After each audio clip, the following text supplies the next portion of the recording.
Welcome to the Lodge. You've accessed The Lodgecast Experience. warning, warning, dangerous spoilers ahead. Enjoy.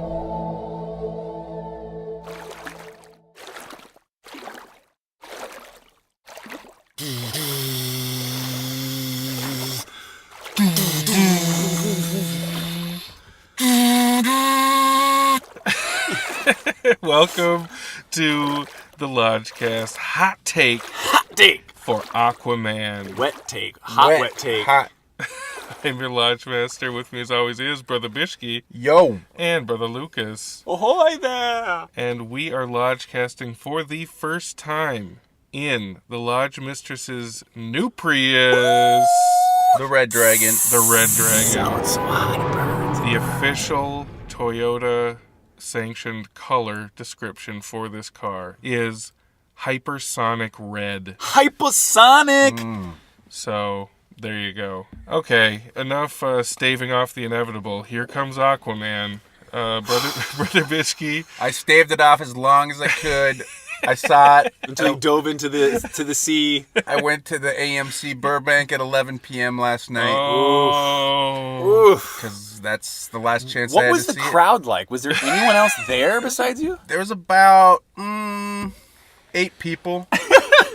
And in the IMAX, the giant IMAX. Oh, it was theater. IMAX? Yeah, it was Okay. IMAX. Well, speaking of IMAX, I was in Minnesota when I saw this, and we've often talked about the majesty and the mystery of the AMC Big D theater. D? What is it? They advertise it as a thing. They advertise it. They're like IMAX, Big D. It's a Prime, big D. Prime, Atmos, and then down always last on the list is Big D, and we're always like, what is it? And as much as we know, Big D is not in LA. So We can't even Can't go find to it. It's like the elusive. Yeah, it's the Holy Grail, and believe us, if there was a Big D in like Irvine or something, we would go there, but there just isn't. So there was a Big D about an hour from my house.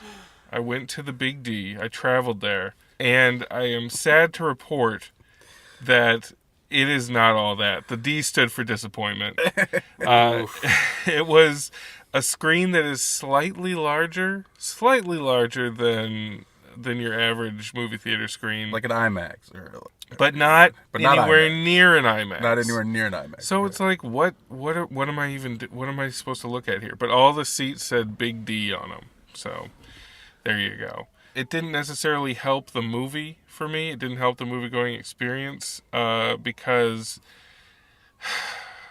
I was annoyed by the trailers and I was annoyed by the fucking movie. Yeah. Yeah, I saw it in Burbank as well, separately from my fellow brothers and Lodge Master at Burbank 16. It was a regular theater, and it was a Saturday night show, so it was sold out. So I had a more festive ride with a lot of children, but it was tough going for me, even though I got prepared, before I went to the you did. the beach, as it were. I took a little cookie, Santa's leftover cookie, and enjoyed, what I could. But to be quite honest, like if they didn't have Jason Momoa in those jeans, like you got nothing. Poured into those jeans. You got nada, If it was like Armie Hammer or something, like it would have been insufferable. Because it kind of was with Patrick Wilson as the villain. I mean, it was so what a weird funny. choice to have Patrick Wilson. How can anyone act with a straight face or with gravitas, like they're the heavy or the bad cat or whatever the fuck, and then when they like finish their sentence, they just kind of like swim away. Like, yeah, just kind of like wiggle and squirm. The scene ending, and Lucas is flopping around in the back seat, by the way. The scene ending floataways really don't underline any points. No, but it's such a weird aftertaste. Look cool. Like, yeah, you cannot look cool. Like it's like riding around on a Segway. Like, you could wear your hat backwards. You could have the best sunglasses on in the world, but you ain't looking cool. No. Yeah, I thought it was all second-rate Marvel. Like, Patrick Wilson is second-rate villain of any Marvel movie. And Amber Heard, I thought she was second-rate. Scarlett Johansson. And Mamoa is not Chris Hemsworth, I don't think. I feel like Jason Momoa. He's all hair. He's all hair and goatee. And if he ever got that shit cut like Samson, he would fall from grace. Like, He the looks dude is playing cool. He himself. looks like WWE. Like, But as soon as he gets a haircut, he's gonna look, just like an average nobody. You know what I mean? Like he doesn't.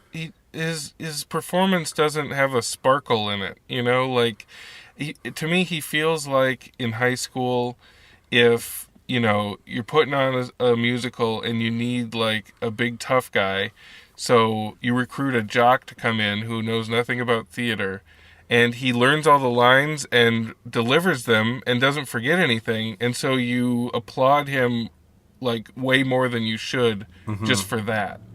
Like I don't feel like he's a star. No. He looks like one. He's stiff, he's wooden, he could barely say some of the lines. The rubber needs to hit the road in the performance. He's kind of inherited that like Bruce Willis smirk. Like every scene he's kind of smirking. All the He's time. just smirking through it, and it's like, ugh, okay. Did anything like what did we like about this movie? I don't want to new year. Let's try to see the good in things. I like that it made $300 million in China. Okay, my superhero feelings after Venom and then this is like, I'm glad these movies exist because they're keeping theaters alive. Mm-hmm. I don't want to see anymore. Can Avengers Endgame be the last? But no, it's interesting, Bishki. Brother Bishki raises. I see, because they're gonna keep going. These movies they're not stopping. Massively but here's what's interesting is, because it's a co-production with China and it translates well because you can sell it in any language or any country because Sure. it's all pop and color and whatever and pageantry.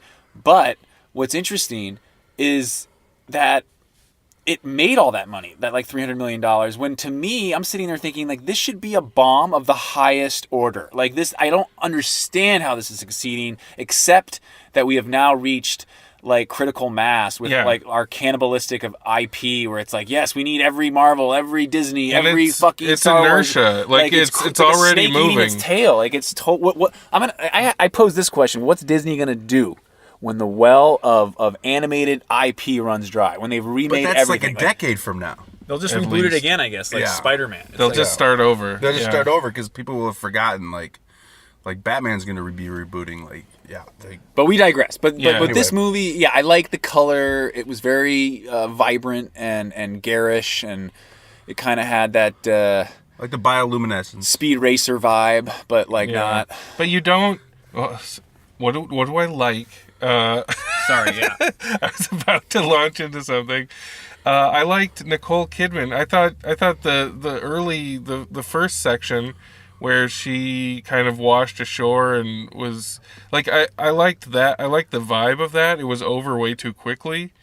But I understand they had to get underwater or whatever. I kind of wish it was more chronological. I feel a lot of movies today are so wrapped up with the nonlinear, like novelistic, literary, jumping through time, Terrasac, time travel, paradox. It's like, dude, what if Jason Momoa was just, the deadliest catch, fisherman, and you tell it from start to finish, he's got to go reclaim the title, and you build towards something. But if you just keep cutting back and forth, you know what? My really good buddy Jonathan told me that the movie would have worked a lot better had they taken out the entire Manta Ray subplot and just made it more like the hero's journey, where he's got to like go. The Manta Ray is a different movie. The Manta Ray did not need to be in there at all. And like, why are you showing us scenes of like the Manta Ray father and son bonding, really making weird. us sympathize with them?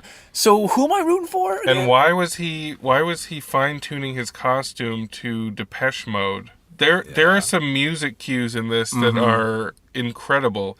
When they smash cut to the flying over the Sahara or whatever, and it's Pitbull covering Toto's Africa. Oh, I knew that was Pitbull. God damn it. But I guess I'm glad that Jason Momoa is now Momoa. Excuse me, I'm sorry. Is like set for success. Like he'll have a huge career. Maybe not as illustrious as Arnold Schwarzenegger or The Rock, but nonetheless, he'll be like people's sexiest man alive for at least a couple issues over the next few decades. there's an octopus playing some drums in this. Yeah, that was like that felt like That's, George Lucas. That was pure like, George Lucas, yeah. like inserting after the fact, like, oh, I have a great idea I want to put back in Return of the Jedi. Yeah. Oh my God. I think there's just something aesthetically and subject matter wise, like there's nothing that speaks to me here. And I think it's definitely superhero burnout. You like the fight choreography? I liked the first one with Nicole Kidman, where it was kind of, the camera was just kind of scrolling around the room and it was getting some interesting angles, but it was just like a video game. Like, yeah, James Wan directs like a video game. He's just like, so much of bullet this, time. It's flying. The camera's going all over the place. well, and it's like, especially that last underwater battle with like the sea urchin people and like all that shit, like all the battle of the 19,000 different armies.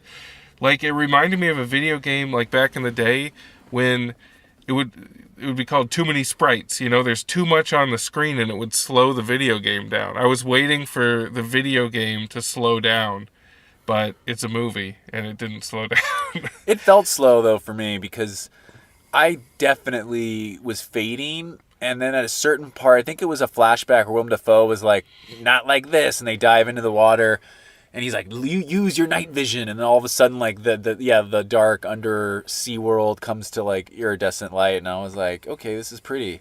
Willem Dafoe did not know where he was. yeah, That's my theory. He didn't know where he was or what he was doing, but he knew what the paycheck was. Yeah. yeah. There's a paycheck.